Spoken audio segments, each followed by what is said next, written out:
تو ہے کوئی نصیحت حاصل کرنے والا؟ اعوذ باللہ من الشیطان الرجیم، بسم اللہ الرحمن الرحیم۔ ناظرین محترم، السلام علیکم ورحمۃ اللہ وبرکاتہ۔ قرآن کریم کی تلاوت، ترجمہ اور تفسیر پر مشتمل اس مبارک پروگرام پیغام قرآن کے ساتھ میں ہوں آپ کا میزبان محمد رئیس احمد۔ ناظرین گرامی، الحمدللہ آج لا یحب اللہ چھٹے پارے کی تلاوت سے آغاز کیا جائے گا۔ تلاوت کلام الرحمن کے لیے ہمارے درمیان موجود ہیں ملک ممتاز و معروف قاری جناب قاری نعمان نعیمی صاحب۔ السلام علیکم ورحمۃ اللہ وبرکاتہ۔ وعلیکم السلام ورحمۃ اللہ وبرکاتہ۔ اور ناظرین محترم، ان آیات بینات کی تفسیر کے لیے، خلاصے کے لیے ممتاز و معروف مقتدر عالم دین علامہ محمد شہزاد مجددی صاحب تشریف فرما ہیں۔ السلام علیکم ورحمۃ اللہ وبرکاتہ۔ وعلیکم السلام ورحمۃ اللہ۔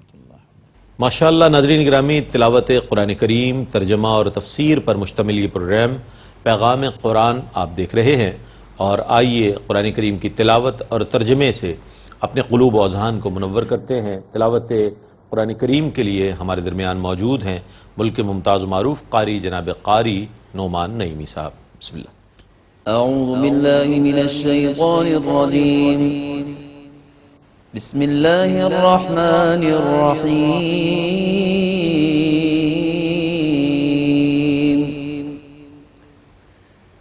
لا يحب الله الجهر بالسوء من القول إلا من ظلم وكان الله سميعا عليما۔ میں اللہ کی پناہ میں آتا ہوں شیطان مردود سے۔ اللہ ہی کے نام سے شروع کرتا ہوں جو نہایت رحم فرمانے والا بہت مہربان ہے۔ اللہ تعالیٰ با آواز بلند بری بات کہنے کو ناپسند فرماتا ہے سوائے مظلوم کی بات کے، اور اللہ بہت سننے والا نہایت علم والا ہے۔ إن تبدوا خيرا أو تخفوه أو تعفوا عن سوء فإن الله كان عفوا قديرا۔ اگر تم کسی نیکی کو ظاہراً کرو یا چھپا کر کرو یا کسی برائی کو معاف کر دو تو بے شک اللہ بہت معاف کرنے والا نہایت قدرت والا ہے۔ إن الذين يكفرون بالله ورسله ويريدون أن يفرقوا بين الله ورسله ويقولون نؤمن ببعض ونكفر ببعض ويريدون أن يتخذوا بين ذلك سبيلا۔ بے شک جو لوگ اللہ اور اس کے رسول کے ساتھ کفر کرتے ہیں اور اللہ اور اس کے رسولوں کے درمیان فرق کرنا چاہتے ہیں اور کہتے ہیں کہ ہم بعض پر ایمان لاتے ہیں اور بعض کا انکار کرتے ہیں، اور وہ چاہتے ہیں کہ ایمان اور کفر کے درمیان کوئی راستہ بنا لے، أولئك هم الكافرون حقا وأعتدنا للكافرين عذابا مهينا۔ یہ وہ لوگ ہیں جو یقیناً کافر ہیں، اور ہم نے کافروں کے لیے ذلت آمیز عذاب تیار کر رکھا ہے۔ والذين آمنوا بالله ورسله ولم يفرقوا بين أحد منهم أولئك سوف يؤتيهم أجورهم وكان الله غفورا رحيما۔ اور جو لوگ اللہ پر اور اس کے رسولوں پر ایمان لائے اور انہوں نے ان رسولوں میں سے کسی ایک کے درمیان فرق نہیں کیا، یہ وہ لوگ ہیں کہ اللہ ان قریب ان کو ان کے اجر عطا فرمائے گا، اور اللہ بہت بخشنے والا نہایت رحم فرمانے والا ہے۔ يسألك أهل الكتاب أن تنزل عليهم كتابا من السماء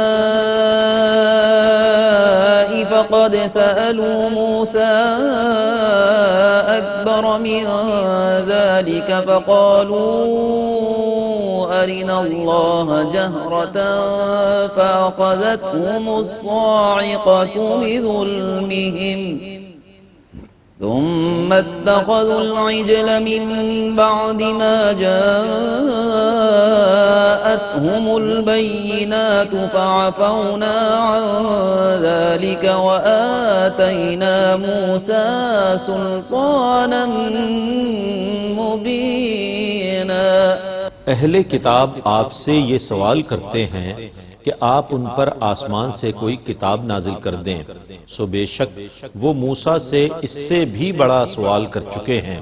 انہوں نے کہا ہمیں اللہ کی ذات کھلم کھلا دکھاؤ، تو ان کے اس ظلم کی وجہ سے ان کو آسمانی بجلی نے پکڑ لیا، پھر انہوں نے واضح دلائل آنے کے باوجود بچھڑے کو معبود بنا لیا، سو ہم نے اس کو معاف کر دیا اور ہم نے موسیٰ کو کھلا ہوا غلبہ دیا۔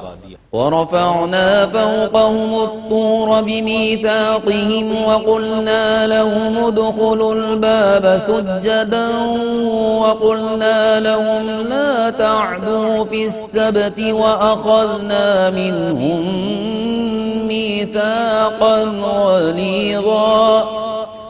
اور ہم نے ان سے عہد لینے کے لیے طور کو ان کے اوپر اٹھا لیا، اور ہم نے ان سے کہا سجدہ شکر کرتے ہوئے اس دروازے میں داخل ہو جاؤ، اور ہم نے ان سے کہا ہفتے کے دن حد سے آگے نہ بڑھنا، اور ہم نے ان سے پختہ عہد لیا۔ فبما نقضهم ميثاقهم وكفرهم بآيات الله وقتلهم الأنبياء بغير حق وقولهم قلوبنا غلف بل طبع الله عليها بكفرهم فلا يؤمنون إلا قليلا۔ پھر ان کی عہد شکنی کی وجہ سے اور اللہ کی آیتوں کا کفر کرنے کی وجہ سے اور نبیوں کو ناحق قتل کرنے کی وجہ سے اور ان کے اس قول کی وجہ سے کہ ہمارے دلوں پر غلاف ہیں، ہم نے ان پر لعنت کی، بلکہ اللہ نے ان کے کفر کی وجہ سے ان کے دلوں پر مہر لگائی ہے، تو وہ بہت ہی کم ایمان لائیں گے۔ وبكفرهم وقولهم على مريم بهتانا عظيما۔ اور ان کے کفر اور اس قول کی وجہ سے بھی جس میں انہوں نے مریم پر بہت بڑا بہتان باندھا۔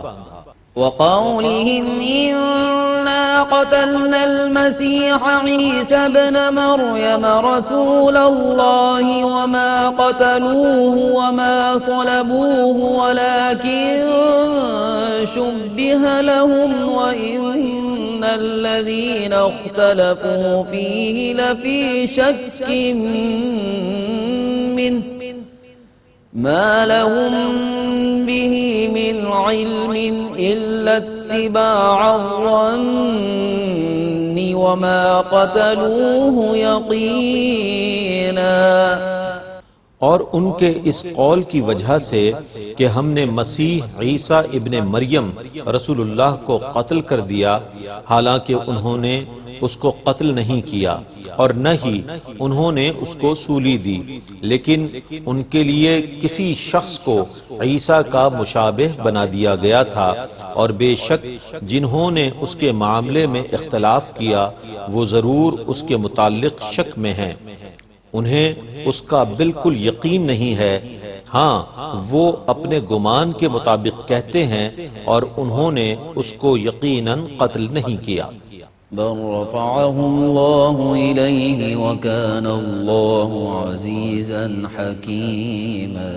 بلکہ اللہ نے ان کو اپنی طرف اٹھا لیا اور اللہ بہت غالب نہایت حکمت والا ہے۔ وَإِن مِّنْ أَهْلِ الْكِتَابِ إِلَّا لَيُؤْمِنَنَّ بِهِ قَبْلَ مَوْتِهِ وَيَوْمَ الْقِيَامَةِ يَكُونُ عَلَيْهِمْ شَهِيدًا۔ اور نزول مسیح کے وقت اہل کتاب میں سے ہر شخص اس کی موت سے پہلے ضرور اس پر ایمان لے آئے گا، اور قیامت کے دن عیسیٰ ان پر گواہ ہوں گے۔ فبظلم من الذين هادوا حرمنا عليهم طيبات أحلت لهم وبصدهم عن سبيل الله كثيرا۔ تو یہودیوں کے ظلم کی وجہ سے ہم نے ان پر کئی پاک چیزیں حرام کر دیں جو پہلے ان پر حلال تھی، اور اس وجہ سے کہ وہ لوگوں کو اللہ کے راستے سے بہت روکتے تھے۔ وَأَخْذِهِمُ الرِّبَا وَقَدْ نُهُوا عَنْهُ وَأَكْلِهِمْ أَمْوَالَ النَّاسِ بِالْبَاطِلِ وَأَعْتَدْنَا لِلْكَافِرِينَ مِنْهُمْ عَذَابًا أَلِيمًا۔ اور ان کے سود لینے کی وجہ سے، حالانکہ ان کو اس سے منع کیا گیا تھا، اور اس وجہ سے کہ وہ لوگوں کا مال ناحق کھاتے تھے، اور ان میں سے کافروں کے لیے ہم نے دردناک عذاب تیار کیا ہے۔ لكن الراسخون في العلم منهم والمؤمنون يؤمنون بما أنزل إليك وما أنزل من قبلك والمقيمين الصلاة والمؤتون الزكاة والمؤمنون بالله واليوم الآخر أولئك سنؤتيهم أجرا عظيما۔ لیکن ان میں سے جو پختہ علم والے ہیں اور ایمان والے ہیں، وہ اس وحی پر ایمان لاتے ہیں جو آپ پر نازل کی گئی ہے، اور اس پر جو آپ سے پہلے نازل کی گئی ہے، اور نماز قائم کرنے والے اور زکوٰۃ ادا کرنے والے، اور اللہ اور قیامت کے دن پر ایمان لانے والے ہیں۔ یہ وہ لوگ ہیں جن کو ہم عن قریب اجر عظیم عطا فرمائیں گے۔ إِنَّا أَوْحَيْنَا إِلَيْكَ كَمَا أَوْحَيْنَا إِلَى نُوحٍ وَالنَّبِيِّينَ مِن بَعْدِهِ وَأَوْحَيْنَا إِلَى إِبْرَاهِيمَ وَإِسْمَاعِيلَ وَإِسْحَاقَ وَيَعْقُوبَ وَالْأَسْبَاطِ وَعِيسَى وَأَيُّوبَ وَيُونُسَ وَهَارُونَ وَسُلَيْمَانَ وَآتَيْنَا دَاوُودَ زَبُورًا۔ اے رسول معظم، بے شک ہم نے آپ کی طرف وحی نازل فرمائی، جیسے ہم نے نوح اور ان کے بعد دوسرے نبیوں کی طرف وحی نازل فرمائی، اور ہم نے ابراہیم اور اسماعیل اور اسحاق اور یعقوب اور ان کے بیٹوں کی طرف، اور عیسیٰ اور ایوب اور یونس اور ہارون اور سلیمان کی طرف وحی نازل فرمائی، اور ہم نے داؤد کو زبور عطا فرمائی۔ وَرُسُلًا قَدْ قَصَصْنَاهُمْ عَلَيْكَ مِن قَبْلُ وَرُسُلًا لَّمْ نَقْصُصْهُمْ عَلَيْكَ وَكَلَّمَ اللَّهُ مُوسَىٰ تَكْلِيمًا۔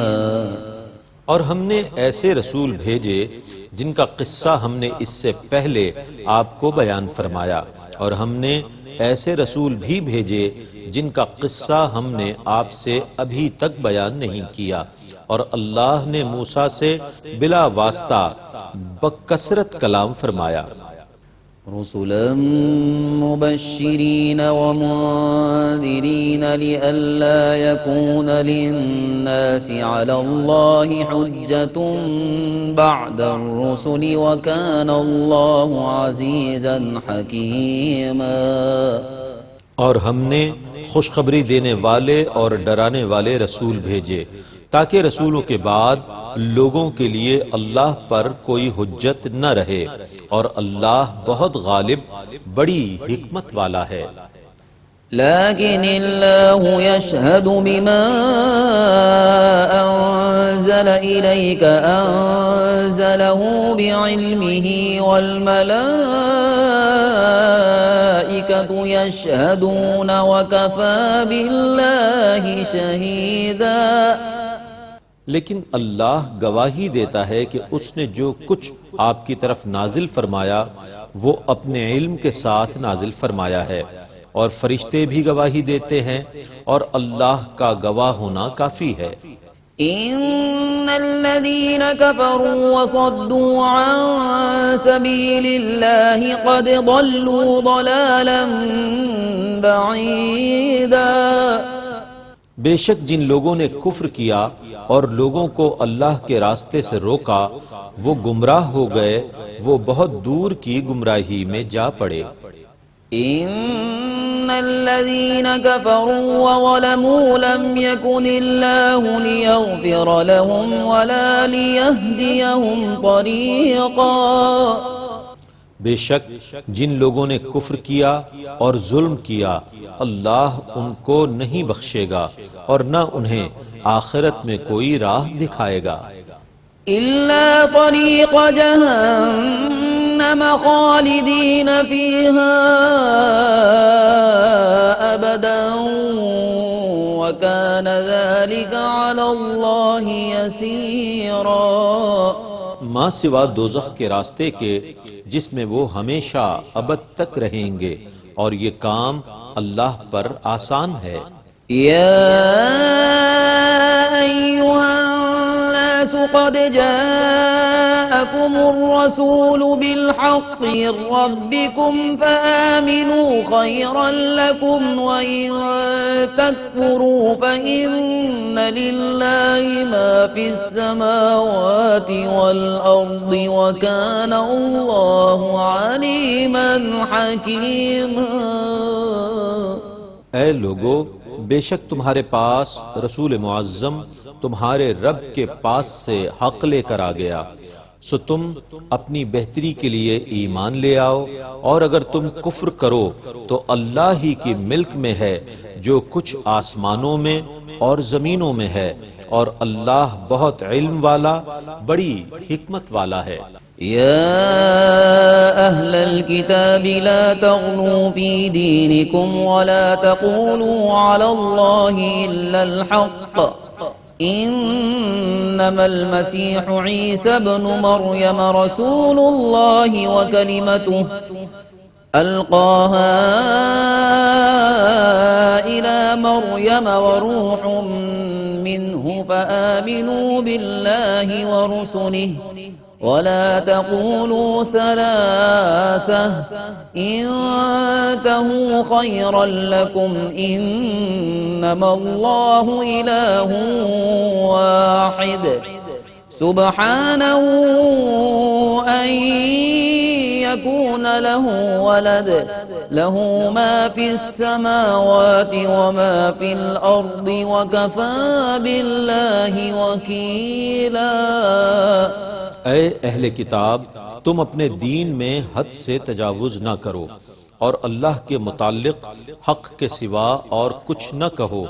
مسیح عیسیٰ ابن مریم تو صرف اللہ کا رسول اور اس کا کلمہ ہے جس کو اس نے مریم کی طرف القاء کیا، اور اس کی روح ہے، سو تم اللہ پر اور اس کے رسولوں پر ایمان لاؤ، اور یہ نہ کہو کہ تین معبود ہیں، اس قول سے باز رہو، یہ تمہارے لیے بہتر ہے۔ صرف اللہ ہی واحد مستحق عبادت ہے، اور وہ اس سے پاک ہے کہ اس کی کوئی اولاد ہو۔ اس کی ملک میں ہے جو کچھ آسمانوں میں ہے اور جو کچھ زمینوں میں ہے، اور اللہ کافی کارساز ہے۔ لن يستنكف المسيح أن يكون عبدا لله ولا الملائكة المقربون ومن يستنكف عن عبادته ويستكبر فسيحشرهم إليه جميعا. مسیح اللہ کا بندہ ہونے میں ہرگز عار نہیں سمجھیں گے، اور نہ مقرب فرشتے، اور جو لوگ اللہ کی عبادت کرنے میں عار سمجھیں اور تکبر کریں تو اللہ ان سب کو اپنے سامنے جمع کرے گا۔ فأما الذين آمنوا وعملوا الصالحات فيوفيهم أجورهم ويزيدهم من فضله، وأما الذين استنكفوا واستكبروا فيعذبهم عذابا أليما ولا يجدون لهم من دون الله وليا ولا نصيرا۔ سو جو لوگ ایمان لائے اور انہوں نے نیک عمل کیے تو اللہ ان کو ان کا پورا پورا اجر عطا فرمائے گا اور انہیں اپنے فضل سے زیادہ اجر دے گا، اور جن لوگوں نے عبادت کو عار سمجھا اور تکبر کیا تو اللہ ان کو دردناک عذاب دے گا، اور وہ لوگ اللہ کے سوا اپنا کوئی کارساز اور مددگار نہیں پائیں گے۔ يا أيها الناس قد جاءكم برهان من ربكم وأنزلنا إليكم نورا مبينا۔ اے لوگو، بے شک تمہارے پاس تمہارے رب کی طرف سے قوی دلیل آ گئی، اور ہم نے تمہاری طرف واضح نور نازل کیا ہے۔ فأما الذين آمنوا بالله واعتصموا به فسيدخلهم في رحمة منه وفضل ويهديهم إليه صراطا مستقيما۔ سو جو لوگ اللہ پر ایمان لے آئے اور انہوں نے اس کے دامن رحمت کو مضبوطی سے پکڑ لیا تو اللہ ان کو عنقریب اپنی رحمت اور فضل میں داخل کرے گا اور انہیں اپنی طرف پہنچانے والا سیدھا راستہ دکھائے گا۔ يستفتونك قل الله يفتيكم في الكلالة إن امرؤ هلك ليس له ولد وله أخت فلها نصف ما ترك وهو يرثها إن لم يكن لها ولد، فإن كانت اثنتين فلهما الثلثان مما ترك، وإن كانوا إخوة رجالا ونساء فللذكر مثل حظ الأنثيين، يبين الله لكم أن تضلوا والله بكل شيء عليم۔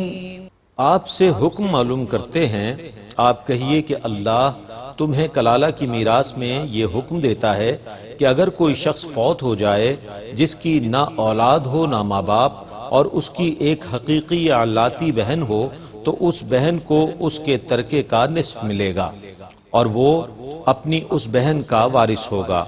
اگر اس بہن کی کوئی اولاد نہ ہو، پھر اگر دو بہنیں ہوں تو ان کا حصہ اس بھائی کے ترکے سے 2/3 ہے، اور اگر بہن بھائی وارث ہوں مرد اور عورتیں تو ایک مرد کا حصہ 2 عورتوں کے حصے برابر ہے۔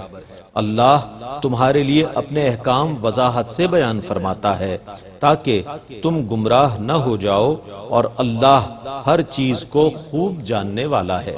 بسم اللہ الرحمن الرحیم۔ یا ایہا الذین آمنوا اوفوا بالعقود، أحلت لكم بهيمة الأنعام إلا ما يتلى عليكم غير محل الصيد وأنتم حرم إن الله يحكم ما يريد۔ اللہ ہی کے نام سے شروع کرتا ہوں جو نہایت رحم فرمانے والا بہت مہربان ہے۔ اے ایمان والو اپنے عہد پورے کرو، تمہارے لیے ہر قسم کے 4 پاؤں والے جانور حلال کیے گئے ہیں ماں سوا ان کے جن کا حکم تم پر آئندہ تلاوت کیا جائے گا، لیکن تم حالت احرام میں شکار کو حلال نہ سمجھنا، بے شک اللہ جو چاہتا ہے حکم دیتا ہے۔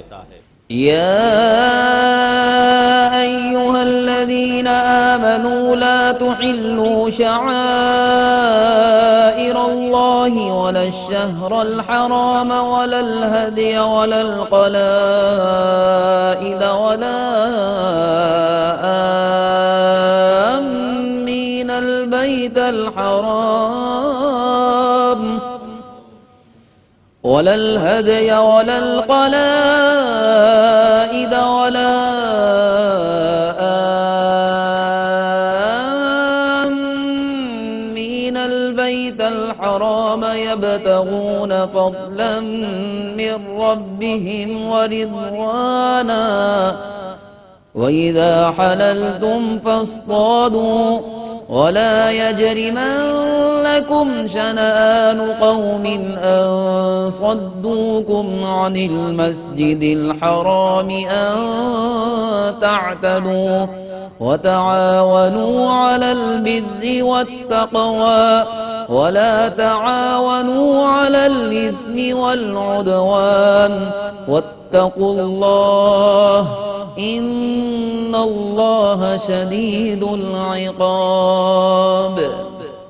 اے ایمان والو اللہ کی نشانیوں کی بے حرمتی نہ کرو اور نہ حرمت والے مہینے کی اور نہ کعبے میں بھیجی گئی قربانیوں کی اور نہ ان جانوروں کی جن کے گلوں میں قربانی کی علامت کے پٹے پڑے ہوں اور نہ ان لوگوں کی جو اپنے رب کا فضل اور اس کی رضا تلاش کرنے کے لیے مسجد حرام کا قصد کرنے والے ہوں، اور جب تم احرام کھول دو تو شکار کر سکتے ہو، اور کسی قوم کے ساتھ عداوت تمہیں اس پر نہ اکسائے کہ انہوں نے تمہیں مسجد حرام میں آنے سے روک دیا تھا تو تم بھی ان کے ساتھ زیادتی کرو، اور تم نیکی اور تقوی پر ایک دوسرے کی مدد کرو اور گناہ اور ظلم میں ایک دوسرے کی مدد نہ کرو، اور اللہ سے ڈرتے رہو، بے شک اللہ سخت سزا دینے والا ہے۔ ناظرین، آپ نے تلاوت کلام الرحمن اور اس کا ترجمہ ملاحظہ فرمایا۔ سعادت کے اس سفر میں آپ کا اور ہمارا ساتھ رہا۔ آئیے ان برکتوں کو مزید سمیٹتے ہیں، قرآن کے فیوز و برکات سے اپنے ظاہر و باطن کو روشن کرنے کے لیے ان آیات بینات کی تفسیر اور خلاصے کے لیے چلتے ہیں حضرت علامہ محمد شہزاد مجددی صاحب کی خدمت میں۔ جناب بسم اللہ الرحمن الرحیم، الحمدللہ رب العالمین، والصلاة والسلام علی اشرف الانبیاء والمرسلین وعلی آلہ وصحبہ اجمعین۔ ناظرین مکرم، چھٹا پارہ اور سورہ النساء، اللہ تبارک و تعالیٰ نے ارشاد فرمایا لا یحب اللہ الجہر بالسوء من القول، اللہ رب العزت پسند نہیں کرتا ہے بری بات کا اعلان کرنا، یعنی کوئی بھی برا کلمہ، کوئی بھی ناجائز اور لغو بات ایک تو اپنی اصل میں ناپسندیدہ ہے، اور دوسرا اس میں جاہر کا مظاہرہ کرنا، یعنی اس کو مشتہر کرنا اور اس کو لاؤڈلی بیان کرنا، یہ سخت ناپسندیدہ ہے اللہ تبارک و تعالیٰ کی بارگاہ میں۔ الا من ظلم، یہاں ایک استثناء دیا اللہ تبارک و تعالیٰ نے اپنی شان کریمی سے کہ جس پر ظلم ہوا ہو، مظلوم آدمی جو ہے چونکہ اضطراری کیفیت میں چلا جاتا ہے تو اس کی فطرت کے پیش نظر اللہ تبارک و تعالیٰ نے ایسے شخص کو یا ایسی قوم کو یا ایسے لوگوں کو مستثنیٰ فرما دیا کہ اگر وہ کسی اضطراب و اضطرار کے عالم میں کہیں فریاد کر بیٹھے، استغاثہ کے لیے کسی کو پکارے یا اللہ تبارک و تعالیٰ کی بارگاہ میں بلند آواز کر دے یا بد دعا کا کوئی جملہ اس کے منہ سے نکل جائے تو وہ اس میں معذور ہے، لیکن علی العموم یہ بات ناپسندیدہ ہے۔ اللہ تبارک و تعالیٰ کو یہ پسند نہیں ہے کہ کوئی بری بات، جیسے ہم اپنی زبان سے بعض دفعہ غصے میں، بعض دفعہ ریاکشن اور رد عمل میں کیسی کیسی باتیں نکال دیتے ہیں، اور پھر اس بات کو کرتے ہوئے آواز بھی بہت بلند ہو جاتی ہے. یہ بہت ناپسندیدہ چیز ہے. نبی کریم علیہ الصلاۃ والسلام کی بارگاہ میں ایک صحابی حاضر ہوئے، عرض کی یا رسول اللہ صلی اللہ علیہ وسلم، میں اپنے ہمسائے سے بہت تنگ ہوں اور وہ مجھے اذیت دیتا ہے. تو آپ صلی اللہ تعالی علیہ وسلم نے فرمایا کہ اس کو تم سمجھاؤ، اس سے کہا کہ حضور میں نے اس سے بہت کہا ہے، وہ باز نہیں آتا. تو فرمایا کہ تم اپنے گھر کا سامان لو اور گلی میں بیٹھ جاؤ. اب وہ کیا کیا کہ سارا گھر کا سامان لیا اور گلی میں بیٹھ گیا. اب جو آتے جاتے پوچھتا بھائی کیا ہوا آپ کو، وہ کہتے جی یہ شخص مجھے تنگ کرتا، یہ میرا ہمسایہ جو ہے میں اس سے نالاں ہوں اور اس کی اذیت کی وجہ سے میں بائیکاٹ کر کے یہاں احتجاج کرنے بیٹھا ہوں. اب وہ جو شخص گزرتا تھا وہاں سے وہ اس پہ لعن طعن کرتا تھا کہ بہت برا آدمی ہے، بہت ظالم ہے، بہت غلط آدمی ہے. فائنلی جب بہت لوگوں میں یہ چیز عام ہو گئی تو وہ صاحب خود آئے. انہوں نے کہا جی کیا بات ہے؟ انہوں نے کہا میں تمہاری وجہ سے یہاں بیٹھا ہوں اور یہ لوگ جو ہیں آتے جاتے، اب میں اپنی فریاد کسی کو سنا نہیں سکتا، تو لوگ آتے ہیں پوچھتے ہیں کیوں بیٹھے ہو، تو میں بتا رہا ہوں. تو انہوں نے کہا کہ بھائی مجھے معاف کر دو، آئندہ میں ایسا نہیں کروں گا، آپ جا کے آرام سے اپنے گھر رہیے اور مجھ سے اب آپ کو کوئی تکلیف نہیں پہنچے گی. یہ ایک اسلامی اور ایک امن پسند معاشرت میں اور وفاداری کے امور میں یہ بات تقاضا بن جاتی ہے. اسی طرح کوئی شخص جب کہیں مہمان ٹھہرتا ہے اور آپ اس کو دعوت دے کے اپنا مہمان بناتے ہیں تو شرعی میزبانی کے تقاضوں میں سے یہ ہے کہ مہمان کی تعظیم اور تکریم اور عزت کی جائے، اور جیسا کہ ہماری شریعت نے سکھایا اور ہماری معاشرت ہمیں بتاتی ہے. تو آقا کریم علیہ السلام نے بعض صورتوں میں ایسے مہمان کو بھی یہ استثناء دیا کہ اگر اس کے حق کے مہمانی کو ملحوظ نہیں رکھا گیا ہے تو وہ بھی یہ اظہار کر سکتا ہے کہ میں فلاں کے ہاں گیا اور اس نے میری مہمان نوازی نہیں کی، اس نے میری میزبانی نہیں کی، یعنی جیسا کہ حق تھا ویسے نہیں کی. اس کے بعض اشارے ہمیں احادیث میں بھی اور قرآن میں بھی ملتے ہیں. سورہ کہف کے اندر بھی ایک اس طرح کا اشارہ ہے کہ ایک بستی میں جب حضرت موسیٰ علیہ السلام گئے اور جناب خضر علیہ السلام کی قیادت میں گئے تھے، تو وہاں بھی وہ میزبانی نہ ہونے کی وجہ تھی جو جناب خضر علیہ السلام نے بیان کی تھی، ایک وجہ. تو سیدنا صدیق اکبر رضی اللہ تعالی عنہ آپ کی شان میں یہ آیت کریمہ، دوسری آیت کریمہ نازل ہوئی ہے. آپ کے بارے میں یہ ہے کہ ایک شخص آپ کو اکثر بہت برا بھلا کہتا تھا اور آپ اس پر صبر اور ضبط کا مظاہرہ فرماتے تھے. ایک موقع ایسا آیا کہ آپ نے اس کا جواب دے دیا، تو نبی کریم علیہ السلام نے ارشاد فرمایا کہ میں ہمیشہ دیکھتا تھا کہ جب تک آپ جواب نہیں دیتے تھے ایک فرشتہ نازل ہوتا تھا اور وہ آپ کی نیکیاں لکھتا رہتا تھا. جب آپ نے اس کا جواب دے دیا تو وہ فرشتہ چلا گیا. اللہ. تو بعض دفعہ ایسا بھی ہوتا ہے. اس میں ہمیں یہ سکھایا گیا ہے کہ اگر آپ صبر کر لیں، ضبط کر لیں تو اس میں فائدہ زیادہ ہوگا. اور آگے فرمایا ان اللہ وکان اللہ سمیعا علیما. اب دیکھیے جب کسی پر زیادتی ہوتی ہے تو اللہ تبارک و تعالی اس کے لیے سمیع اور علیم بن کے متوجہ ہوتا ہے. اللہ اکبر. سنتا بھی ہے اور جانتا بھی، اس کی کیفیت کو جانتا بھی ہے اور سنتا بھی ہے. گویا اس کی بات زیادہ توجہ سے سنی جا رہی ہے کیونکہ اس پر ظلم ہوا ہے، وہ مظلوم ہے. اسی طرح انہی آیات کے تسلسل میں سورہ نساء کے اواخر میں فرمایا محبوب اہل کتاب آپ سے سوال کرتے ہیں کہ ان پر آسمان سے ایک کتاب اتار دو. تو وہ تو موسیٰ سے اس سے بھی بڑے سوال کر چکے. یہ بولے ہمیں اللہ کو اعلانیہ دکھا دو، تو انہیں کڑک نے آ لیا ان کے گناہوں پر اور پھر بچڑا لے بیٹھے. اس کے باوجود کہ بہت روشن آیتیں ان کے پاس آ چکی تھیں. یہ ایک طرح کا گرفت اور ایک طرح کی تنقید ہے بنی اسرائیل کے اور اہل یہود کے اس رویے پر کہ ان کی اپنی جو فطرت پہلے سے مسلسل وراثت میں انہیں ملی ہوئی تھی ابھی تک قائم تھی. نبی کریم علیہ السلام سے کعب بن اشرف یہودی اور اس کے ساتھیوں نے یہ کہا تھا کہ جناب جس طرح تورات اور انجیل وغیرہ کتابیں یک بار اور یک مشت اتری ہیں، آپ کی کتاب ایک ہی بار کیوں نہیں آ جاتی؟ ہمیں آسمان سے ایک ہی بار ذرا کتاب کو نازل کروا کے دکھائیے تو ہم اس پر ایمان لے آئیں گے۔ وہ یہ ایک غلط مطالبہ اور ایک غلط تقاضا تھا، اس کی گرفت دیکھیے کیسے فرمائی گئی۔ فرمایا اے حبیب ان کی باتوں کو آپ دل پہ نہ لیں اور اہمیت نہ دیں، یہ تو آپ سے یہ باتیں کر رہے ہیں، انہوں نے تو اپنے پیغمبر کو بھی معاف نہیں کیا۔ جناب موسیٰ علیہ السلام ان سے انہوں نے یہاں تک ڈیمانڈ کر دی تھی کہ جناب پہلے اپنا رب ہمیں بے پردہ اور بے حجاب دکھاؤ، پہلے ہم آپ کے رب کو دیکھیں گے پھر اس پر ایمان لائیں گے۔ اور اس کا نتیجہ کیا ہوا تھا؟ فَأَخَذَتْهُمُ الصَّاعِقَةُ، انہیں کڑک نے آن لیا تھا ان کی اس بے ادبی اور اس گستاخی کے نتیجہ میں۔ یہ معروف واقعہ ہے، تفصیل سے قرآن پاک میں آیا ہے ناظرین محترم، کہ بنی اسرائیل نے جب تقاضا کیا اور موسیٰ علیہ السلام لے گئے تھے ان کو کوہ طور پر، تو پھر ایک بجلی آئی تھی اور اس بجلی کی کڑک سے یہ لوگ وہیں پر مر گئے تھے، ڈھیر ہو گئے تھے۔ اور اس کا دوسرا پہلو بیان کیا کہ انہوں نے موسیٰ علیہ السلام جب 40 دن کے لیے اللہ کی بارگاہ میں گئے تو ان لوگوں نے ان کے بعد بچھڑے کی پوجا شروع کر دی تھی۔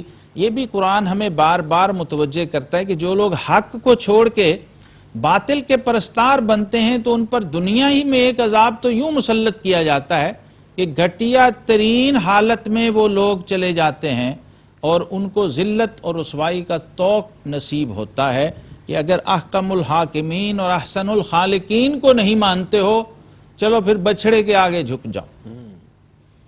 بچڑا بھی بے جان بچڑا ہے، جس کے اندر کوئی وہ جو فطری جانور ہوتا ہے وہ بھی نہیں ہے، وہ خود ساختہ بنایا ہوا بچڑا ہے، سامری جادوگر کا بنایا ہوا سونے سے۔ صرف یہ کہ اس میں اس نے وہ مٹی کے چند ذرات ڈال دیے تھے جو حضرت جبریل امین علی نبینا علیہ السلام کے گھوڑے کے قدموں سے اٹھائے تھے۔ یہ بھی قرآن ہمیں بتاتا ہے کہ سیدنا جبریل کے گھوڑے کے سموں سے جو مٹی لگ جائے سبحان اللہ، وہ ایسی بابرکت ہو جاتی ہے کہ مردہ کو زندہ کر دیتی۔ کیا بات! قرآن پاک ہمیں بار بار کھول کھول کے بتا رہا ہے، تو اس کا مس یوز کیا اور غلط استعمال کیا اس نے، اور اس بچڑے کے اوپر جب وہ مٹی ڈالی تو وہ بولنے لگا اور زندہ ہو گیا۔ گویا وہ جو حیات کا گھوڑا تھا جبریل امین جس پر سوار ہو کے آئے تھے، حیات بخش گھوڑا تھا، زندگی عطا کرنے والا تھا۔ پھر یہاں پر ایک اور عقیدہ سیدنا عیسیٰ علیہ نبینا علیہ السلام کے حوالے سے ہمیں قرآن نے سمجھایا اور بتایا، کیونکہ نصارہ جو ہیں ایک تو عیسیٰ علیہ السلام کو ابن اللہ کہتے تھے، اور دوسرا ان کا عقیدہ یہ ہے کہ جناب عیسیٰ علیہ السلام کو مصلوب کر دیا گیا ہے، گویا پھانسی دے دی گئی ہے اور وہ وفات پا گئے ہیں، جبکہ ہمارا مسلمانوں کا عقیدہ یہ ہے اور قرآن ہمیں یہ بتاتا ہے کہ عیسیٰ علیہ السلام اللہ کے پاس زندہ ہیں اور انہیں زندہ اٹھایا گیا ہے۔ اب یہاں قرآن نے اس کو صراحت سے بیان کر دیا، فرمایا اِنَّا قتل المسیح عیسیٰ ابن مریم رسول اللہ، فرماتے ہیں یہ بہت بڑا بہتان عظیم ہے جناب عیسیٰ علیہ السلام پر ان لوگوں کی طرف سے جنہوں نے اپنے ذوم میں یہ سمجھا کہ ہم نے آپ کو قتل یا شہید کر کے یا مصلوب کر کے مار دیا ہے اور شہید کر دیا ہے۔ اللہ تبارک و تعالیٰ نے اس کی نفی فرمائی، فرمایا یہ بہتان ہے، وَمَا قَتَلُوهُ وَمَا صَلَبُوهُ وَلَٰكِنْ شُبِّهَ لَهُمْ، فرمایا وہ آپ کا ایک ہم شکل شخص تھا، آپ کو محفوظ رکھنے کے لیے اللہ تبارک و تعالیٰ نے اس ہم شکل شخص کے بارے میں ان کو شبہ میں ڈال دیا اور یہ عیسیٰ علیہ السلام سمجھ کر انہیں لے گئے اور ان کو صلیب پر چڑھا دیا اور اپنے خیال میں ان کو شہید کر دیا۔ وجہ کیا ہے؟ فرمایا مَا لَهُمْ بِهِ مِنْ عِلْمٍ إِلَّا اتِّبَاعَ الظَّنِّ، یہ صرف قیاس پر چل رہے ہیں، ان کے پاس علم یقینی نہیں ہے۔ اور قرآن کہتا ہے وَمَا قَتَلُوهُ يَقِينًا، خود قتل کرنے والوں کو بھی یقین نہیں تھا کہ یہ عیسیٰ علیہ السلام ہیں یا نہیں ہیں۔ بَلْ رَفَعَهُ اللَّهُ إِلَيْهِ، یہ قرآن کی نص ہے، بَلْ رَفَعَهُ اللَّهُ إِلَيْهِ، بلکہ اللہ نے اسے اپنی طرف اٹھا لیا، زندہ اٹھایا، اور چوتھے آسمان پر آپ جلوہ افروز ہیں اور وہیں سے دوبارہ نزول فرمائیں گے اللہ کے حکم سے، اور دوبارہ تشریف لائیں گے اور زمین کو حکمت کے نور سے معمور کر دیں۔ سبحان اللہ۔ اب یہاں پر علماء کا ایک طبقہ، خواہ وہ اہل کتاب میں کیوں نہ ہو، قرآن نے ان کو اپریشیٹ کیا اور ان کے علم و فضل کی داد دی ہے۔ سورہ النساء میں آیت 162 فرمایا کہ لَٰكِنَّ الرَّاسِخُونَ فِي الْعِلْمِ مِنْهُمْ وَالْمُؤْمِنُونَ يُؤْمِنُونَ بِمَا أُنزِلَ إِلَيْكَ وَمَا أُنزِلَ مِنْ قَبْلِكَ وَالْمُقِيمِينَ الصَّلَاةَ وَالْمُؤْتُونَ الزَّكَاةَ وَالْمُؤْمِنُونَ بِاللَّهِ وَالْيَوْمِ الْآخِرِ۔ یہ جو اہل کتاب تھے، چونکہ ان کا ایک مستقل اپنی معیشت اور معاشیات کے حوالے سے سود خوری کا معاملہ ان کے ہاں بہت معمول پہ تھا، پہلے بھی اس کا ذکر آیا ہے۔ فرمائے یہ لوگ راہ حق کو چھوڑ کے اہل کتاب، حالانکہ اہل کتاب ہونے کے دعوے دار بھی ہیں اور اپنے آپ کو مذہبی اجارہ داری اور مذہبی ٹھیکیداری کا مصداق بھی ٹھہراتے ہیں، لیکن ان کے عقائد کے ساتھ ساتھ ان کے اعمال بھی اتنے گھٹیا اور اتنے خراب ہیں کہ انہوں نے اپنے نظریات و خیالات ہی کو دین کا نام دے دیا، اور پھر ان کے گمراہ علماء نے کیا کیا، شریعت کی نصوص کے اندر تحریف کر کے اپنے ذاتی قیاسات کو شریعت بنا کے سود کو جائز قرار دے دیا۔